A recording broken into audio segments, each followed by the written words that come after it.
Alhamdulillah baik.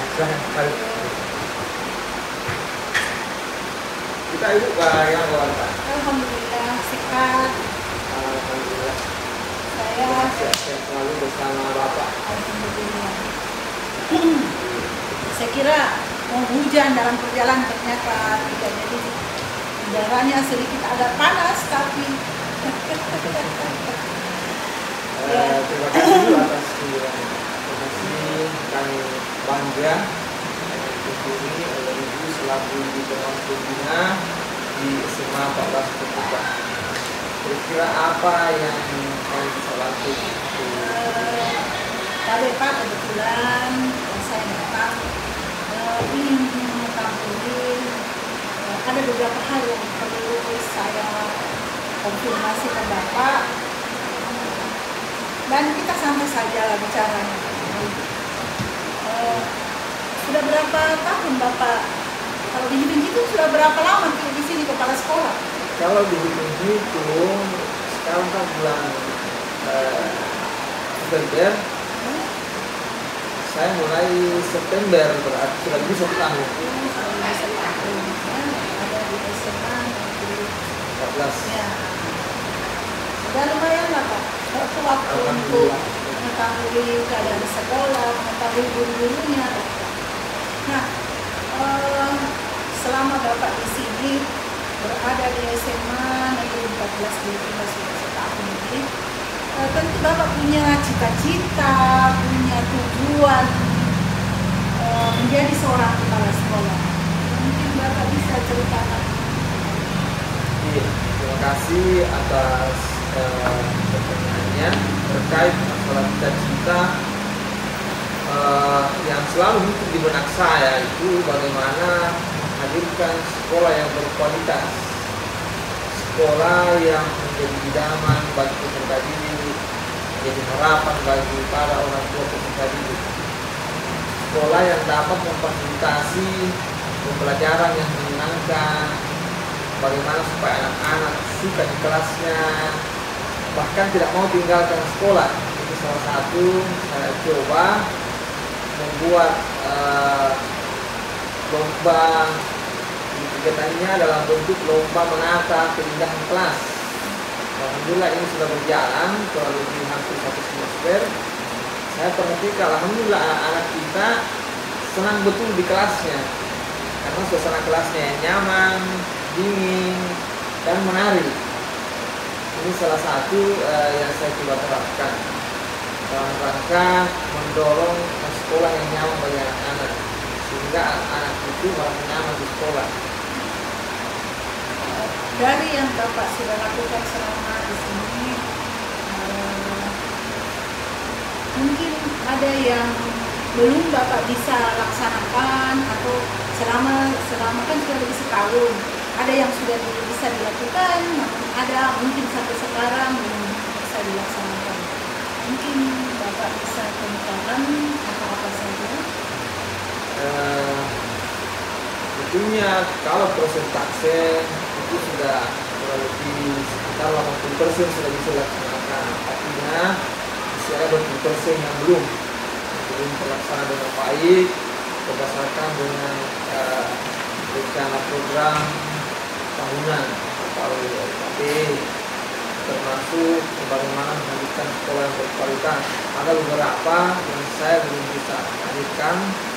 Salah satunya itu ada kurang lebih 1-3 orang guru kami yang selalu sakit. Ini kendalanya juga karena memang sakit betul, bahkan masuk rumah sakit, dan menunggu sampai berhasil memang. Hal ini yang membuat proses pembelajaran sedikit terganggu pada ketiga TPK tersebut. Namun saya selalu berusaha untuk memberikan pembelajaran bagi anak kita, bagaimana memfasilitasi anak kita jika misalnya teman-teman BPK tidak bisa masuk kelas. Salah satunya dengan mendorong pembuatan portofolio digital yang dilengkapi dengan LMS.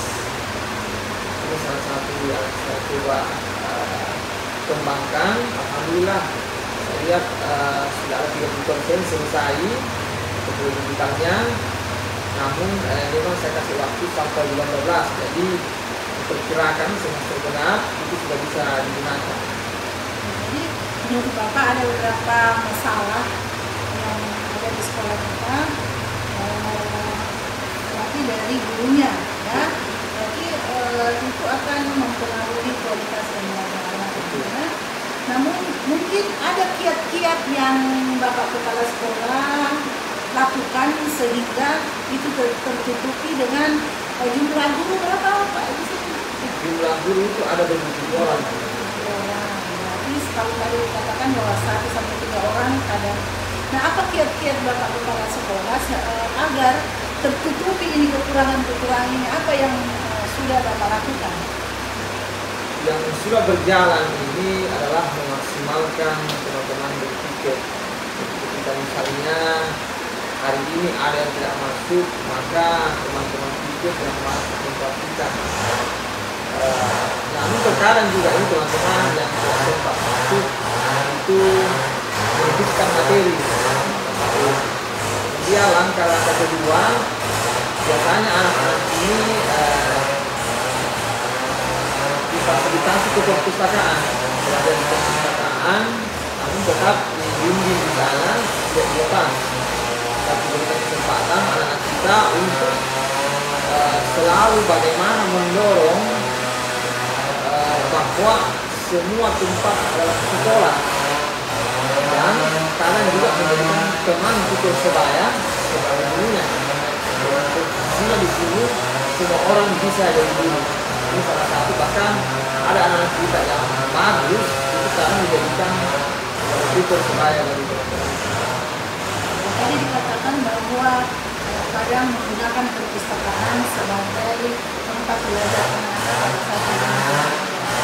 Sekarang apakah perpustakaan di sekolah kita sudah memadai ataukah bagaimana hubungannya dengan dana bos yang ada,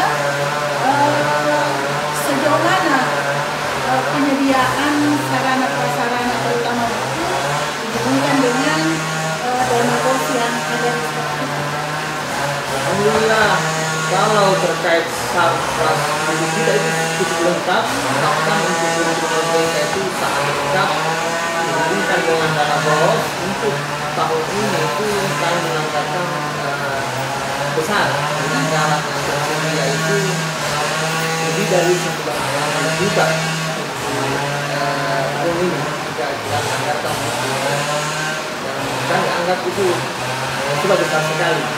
Buku yang kami siapkan itu memang sudah memenuhi lengkap di buku Merdeka, bahkan kami juga tambahkan buku penguatan literasi dan numerasi. Dan buku ini juga bisa selain bahasa Indonesia ini bisa digunakan oleh Bapak Ibu. Apakah pengadaan buku berhubungan dengan literasi apakah Bapak melihat dalam penyusunan LKS itu bagaimana hubungannya dengan rapor mutu? Apakah rapor mutu itu yang dilihat dari menyusun LKS itu menjadi acuan dalam penyusunan LKS? Iya, betul sekali. Jadi sebelum kami menyusun penganggaran Ministeri Buku, kami menganalisis rapor mutu sekolah, di mana rapor mutu sekolah memang literasinya itu masih orange. Tahun sebelumnya juga demikian. Namun tahun ini saya meningkat drastis, namun tetap orange. Tapi ya luar biasa lah numerasi. Karena tahun sebelumnya itu masih orange, sekarang sudah hijau. Dan hijau untuk numerasinya. Meskipun ada sedikit yang turun 1,5%, itu dari kualitas pembelajaran. Itu sedikit menurun sehingga tetap 2 yang orange. Namun berpindah dari numerasi ke kualitas pembelajaran. Itu semua menjadi acuan kami untuk menyusun LKP, karena di rapor itu ada memang rekomendasi prioritas, sehingga rekomendasi itu kami berikan acuan untuk menyusun mengaitkan terkait pengadaan buku yang berkaitan langsung dengan literasi dan numerasi. itu barangkali. Gimana dengan kualitas pembelajaran? Nah, untuk kualitas pembelajaran itu berdasarkan rapor mutu tahun ini itu turun 1,5% dari tahun sebelumnya. Itu yang menurun sedikit, namun ini juga cuma kami benahi dengan banyak melakukan diskusi di Kombel atau komunitas belajar Inobel di sekolah SMA 14 Mutuba ini.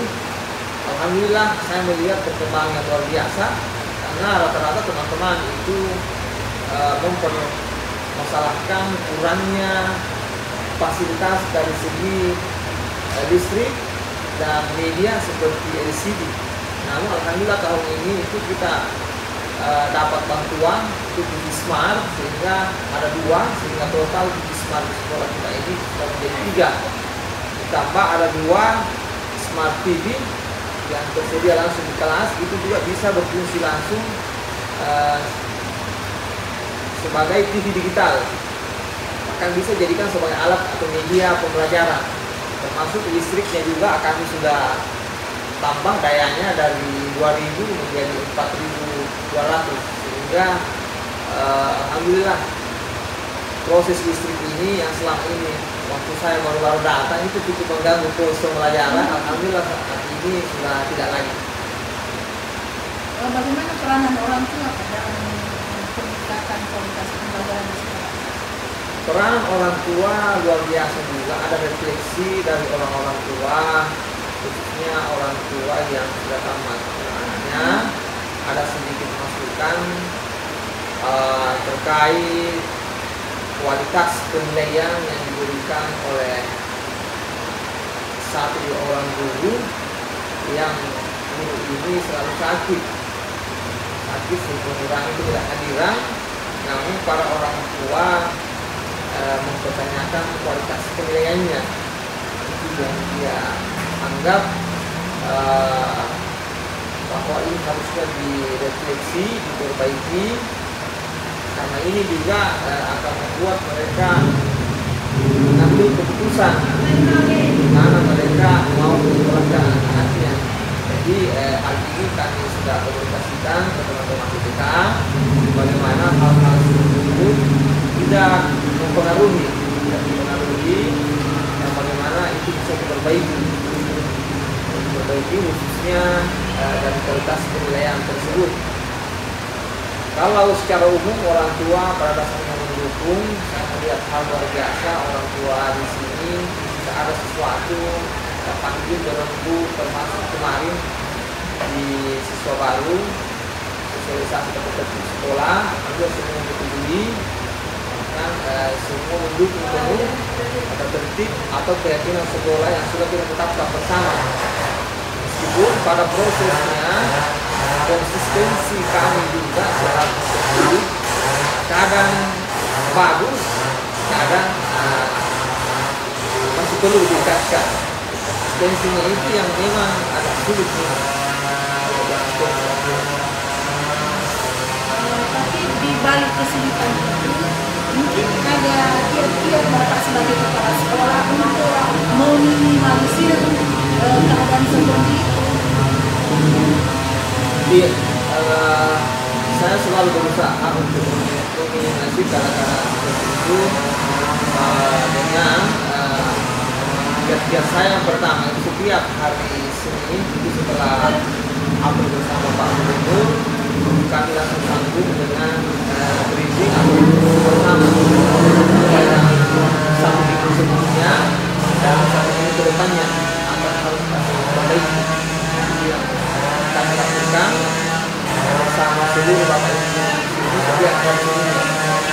Jadi bagaimana tanggapan guru yang ada di sekolah dengan kebijakan yang mungkin Bapak lakukan, bagaimana tanggapan mereka? Alhamdulillah luar biasa, pada dasarnya saya lihat respon positifnya sangat baik, meskipun ada sedikit refleksinya kembali ke saya, bagaimana saya menginginkan supaya lebih adaptif lagi, lebih secara berkeluargaan lagi. Namun meskipun sebetulnya saya selalu berusaha menjaga kultur